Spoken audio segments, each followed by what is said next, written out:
Discover how a series of business loans are helping Louisville businesses to become more eco-friendly. Take a walk on the wild side for a sneak preview of the next phase of Glacier Run at the Louisville Zoo. All this and more coming up on this Metro Edition.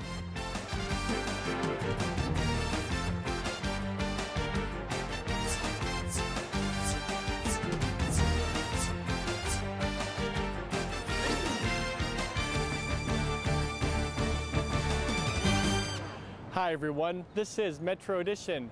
I'm Matt Schuster. A series of green loans for area businesses and nonprofits are encouraging the development of green products and green jobs right here in our local economy, all while helping to reduce our carbon footprint. One step at a time, these local companies are helping us to become more eco-friendly and make a difference in our community. Tom Scanlon's company, Estate Products, has figured a way to reuse leftover styrofoam pieces to make faux stone. It looks like stone, but what's cool about it is it's made out of 80% recycled content. And because it's made out of this recycled content, it's workable like wood. So with a hacksaw, you can cut it. It's about 75% lighter than natural stone and cheaper to transport and install. We had conventional financing lined up, but it was just, really great when we got the word that we were going to be able to tap in on this federal program, which is a very low interest loan. Thanks to the city's Go Green revolving loan program, the company's gotten a low interest loan to cover the cost of their specially made production equipment. Pretty sophisticated German-made equipment. We're currently waiting for it to come in from overseas.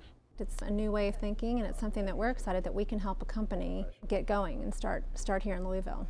This loan is one of 4 financing options offered by the city to help promote greener facilities, products, and jobs. The City of Louisville received $7 million of federal stimulus money, and through a very public and long process, we honed in on several different programs. Some of those were direct loan programs that our city businesses and nonprofits could take advantage of.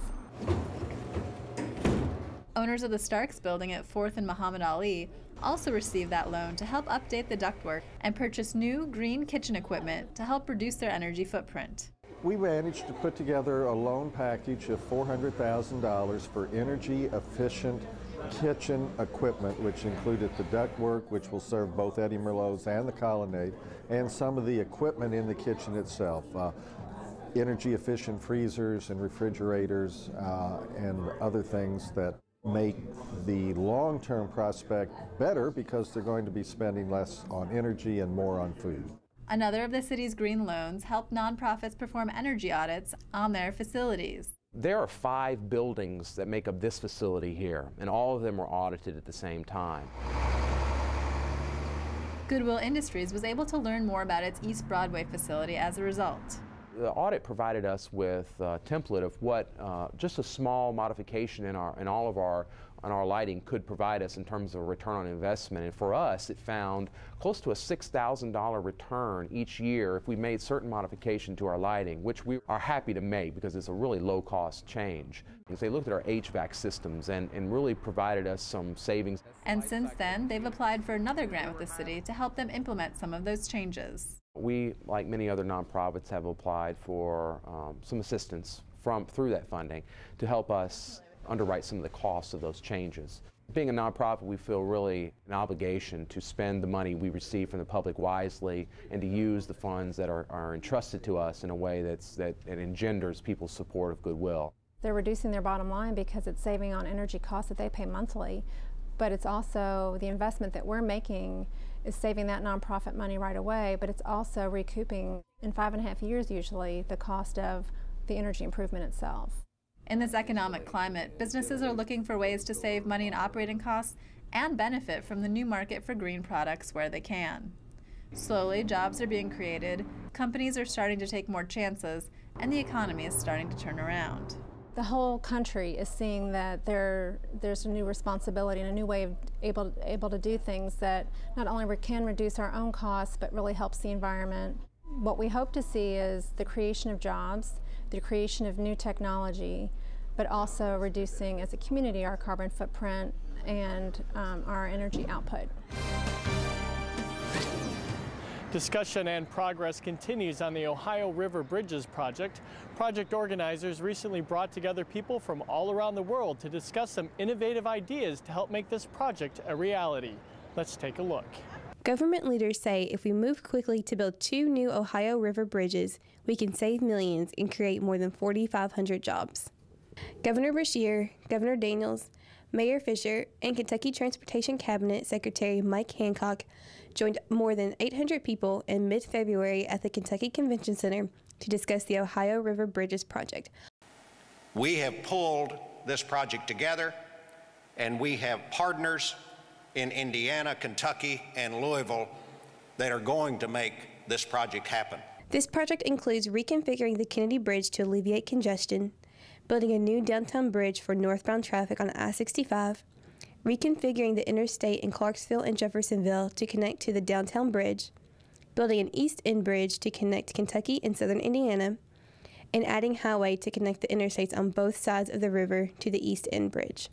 This project has been in the design and planning stages for decades. We've assembled a talented, committed team that is working together like never before to bring to reality a project that has been talked about since Lyndon Johnson was president and gasoline was 35 cents a gallon.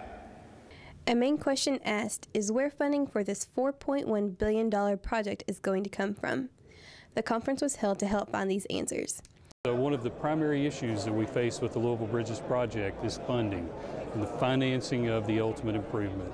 And what we have today here in this group of 800 people are some of the best and brightest minds from across the country to address financial aspects of a bridge project of this size, to address the technical aspects, and to be able to help us pull together both the financial and the technical to be able to build this project hopefully as quickly as possible and as cheaply as possible. Conference organizers work to attract investors and contractors and inform them of the plan's significance. Well, the national significance of a project like this is tremendous. I mean, you know, as has been talked about, it's one of the top 3 major projects that's in the public-private partnership pipeline. But if it's actually advanced, it would be the largest public-private partnership undertaken in the country. Speed is another financial factor for this project. A shorter time frame can save millions of dollars per month and create more jobs. One of the biggest enemies to this project is time. It is costing us in excess of $10 million a month for every month of delay. So what would be one significant cost saving would be to reduce the time and bring it into a tighter construction cycle. So if it's $2,000 or 2,000 jobs a year, let's put 4,000. The Kentuckiana representative of the Carpenters and Pile Drivers Union, Larry Hugo, believes this project is exactly what the economy needs. And this represents a whole lot of job opportunities for people. It also represents a tremendous opportunity for organized labor in this town to train more young men and women for these trades and this industry. Kentuckiana officials are dedicated to getting the ball rolling on this project. We are committed to work together to achieve that goal, and that is to build this bridges project. With proper financing, officials plan to begin construction in August 2012 with completion by 2022. The next phase of the much anticipated Glacier Run exhibit is getting ready to open at the Louisville Zoo. This phase brings back the popular polar bears and much more in this new world-class exhibit. Well, we're thrilled to be getting ready to open up Glacier Run for everyone here in Kentuckiana. Whenever we start our exhibits here at the zoo, we start first and foremost with a storyline.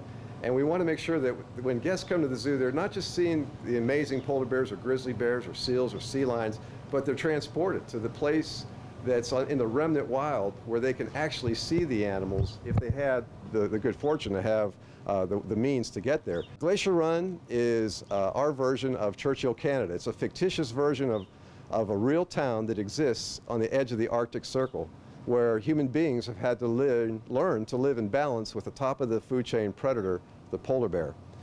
And it's important to talk about these bears, and we could talk about the science, about what's happening with polar bears, why their numbers are diminishing, and what we could do right here in Louisville, Kentucky to help be aware of our carbon footprint and our interactions to help save polar bears. And do all of this while having a great time.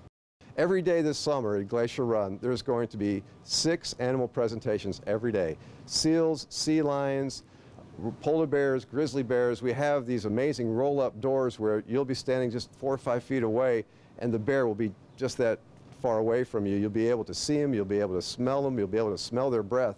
And our keepers, who are just some of the most well-informed conservation biologists on the face of the planet, will be there to answer your every question about these amazing species. Right now we have Arky, who's just an awesome polar bear. These grizzly bears, we have the mom and 2 cubs. These bears were recovered from Montana. We were working with the U.S. Fish and Wildlife Service there. The bears were recovered and rescued here to Louisville, and they are having a great time. What you see with these cubs happens all the time. And this habitat, we're so proud of this habitat because it's the town habitat, and the bears have crossed over. They could get in the back of the pickup truck, and that pickup truck has an ice machine above it, so randomly throughout the day it'll drop 100 pounds of ice into the back of that truck so that the bears can enjoy it, the guests could enjoy it, and you could sit in the front of that cab while the bear's in the back, and basically the bear will be rocking the truck and you'll be sitting in the front seat enjoying the ride. When we build our exhibits today, we don't build them for just an animal or even one family. Our exhibit can handle over 6 adult bears, and with cubs we could handle probably 12 bears at one given time, depending on the social dynamics. So it'll be somewhere between 6 and 12 bears. And we build this exhibit so that we're building a home for several families, not just one. And that's the best responsible management for these animals that you could possibly do. We did the same thing with gorilla forest. Right now, we're not managing just one family of gorillas, we're managing 3 families of gorillas. And we're very much helping set the standard of the very, very best in helping animals to survive here at the Louisville Zoo. Next year, we're going to be opening up the Glacier Run Arctic Ambassador Center, which is going to have reindeer, an Arctic fox, and snowy owl exhibit. And we're also going to be opening up a stellar sea eagle aviary next spring. And that aviary will hold the largest eagle on the face of the planet, the stellar sea eagle. So this exhibit alone is going to have opportunities for hours of fun, all the presentations. And once we finish those other phases next year, we hope to have over 10 animal presentations every day throughout the season. So it might be watching us work with a polar bear and learning about the natural history of this incredible animal, or it might be an Arctic fox that you get to meet on the walkway here in Glacier Run. It's all going to be about fun. It's officially open April 26th. That's all for this Metro Edition. Thanks so much for joining us. Remember, stay connected to your city, your life, and your Louisville right here on the national award-winning Metro TV. Until next time, I'm Matt Schuster. Make it a great day.